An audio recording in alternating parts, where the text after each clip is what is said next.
Hello friends, আজকের ভিডিওটা খুবই গুরুত্বপূর্ণ হতে চলেছে, কারণ আমরা আজকে গণিতের টপ 5 শর্টকাট নিয়ে আলোচনা করব, যেগুলি যে কোনো চাকরি পরীক্ষার জন্য খুবই গুরুত্বপূর্ণ, বিশেষ করে আসন্ন ডাব্লিউপি কেপির জন্য খুবই প্রয়োজনীয়। দুটি সংখ্যার অনুপাত 2:3 এবং গসাগু 7 হলে বড় সংখ্যাটি কত? ফ্রেন্ডস, বলা আছে দুটি সংখ্যার অনুপাত 2:3, গসাগু বলা আছে 7, বড় সংখ্যাটা চেয়েছে। কিছুই নেই স্যার, অনুপাতের বড় সংখ্যার সঙ্গে গসাগু গুণ করে দাও। 3 7 কত? 21। তাহলে বড় সংখ্যা হয়ে যাবে কত? 21, অর্থাৎ অপশন ডি। আর যদি ছোট সংখ্যা বলতো তাহলে ছোট সংখ্যার সঙ্গে 7 গুণ করে দাও। 7 দুগুণ কত? 14। তাহলে অপশন হয়ে যেত বি। অর্থাৎ বড় সংখ্যা বললে উত্তর হবে 21 আর ছোট সংখ্যা বললে উত্তর হবে 14। দুটি সংখ্যার অনুপাত 3:4 এবং লসাগু 84 হলে গসাগু কত?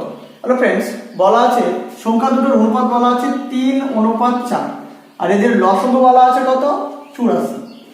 তো খুব সহজেই সংখ্যা দুটোর অনুপাত বলা আছে 3:4, এই দুটো সংখ্যার লসাগু করে নাও। 3 আর 4 এর লসাগু কত হলো? 12। এই লসাগু দিয়ে ওই লসাগুটাকে ভাগ করে দাও। 7 বড় কত হয়? 84। উত্তর হয়ে যাবে কত? 7। তাহলে অপশন এ। সুদের হার কত হলে কোনো টাকা 10 বছরে দ্বিগুণ হবে? হ্যালো ফ্রেন্ডস, এখানে আমাদের বার করতে বলেছে কি? সুদের হার। সুদের হার বার করতে বলেছি। 100 গুণ 1 বাই, ফ্রেন্ডস বলে দিই যে দ্বিগুণ বলেছে, 2 গুণ বললে 1 কম গুণ, 2 গুণ বললে 1 গুণ। যদি 3 গুণ বলতো তাহলে 100 সঙ্গে আমাদের 2 গুণ হতো। যদি 4 গুণ বলতো তাহলে 100 সঙ্গে আমাদের 3 গুণ হতো। অর্থাৎ যত গুণ বলবে তার থেকে 1 কম গুণ। তাহলে 100 গুণ 1 আর নিচে যে সময়টা বলা আছে সেই সময় আছে 10%। 0 0 কেটে গেল, তাহলে উত্তর হয়ে যাবে কত?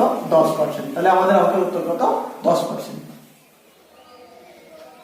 জল জমে বরফে পরিণত হলে আয়তন 10% বাড়ে। তাহলে বরফ বলে জলে পরিণত হলে আয়তন শতকরা কত কমবে? দেখো ফ্রেন্ডস, এই অঙ্কটার জন্য আমরা কি করব?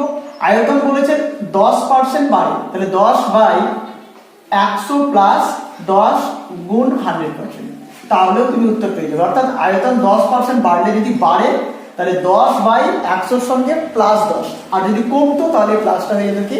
মাইনাস। মানে এটা সলভ করে নিই আমরা। তাহলে 10/110 গুণ 100%, একটা শূন্য কেটে গেল। 10 10 কত? 100/11 ইকুয়াল টু কত হচ্ছে? তাহলে 9 11 99, 9 পূর্ণ 1/11%। এটাই হলো অঙ্কের উত্তর। একটা শিবিরে 200 জন লোকে 50 দিনের খাবার মজুদ ছিল। 30 দিন পর 50 জন লোক অন্যত্র চলে গেল। তাহলে অবশিষ্ট খাবারে বাকিদের কতদিন চলবে? এটার জন্য স্যার শর্ট টিপস, জন ইনটু অবশিষ্ট দিন বাই অবশিষ্ট জন। জনসংখ্যা কত ছিল আমাদের? কতজন ছিল? 200 জন। অবশিষ্ট দিন কত? 150 দিনের খাবার মজুদ ছিল, 30 দিন পর চলে গেছে। তাহলে বাকি দিন আমাদের কত হচ্ছে? 150 থেকে 30 বাদ দিলে কত হয়? 120। আর লোক সংখ্যা কত ছিল আমাদের? 200 জন। 200 জন থেকে 50 জন চলে গেছে, তাহলে বাকি থাকছে কত আমাদের? 150। 0 0 কেটে দাও। 5 দিয়ে কাটলে 4, 5 দিয়ে কাটলে 3, 3 4 কত? 12, মানে হচ্ছে কত? 40। তাহলে 4 4 কত? তাহলে উত্তর হয়ে যাবে কত? 160 দিন। এটাই হবে অঙ্কের উত্তর।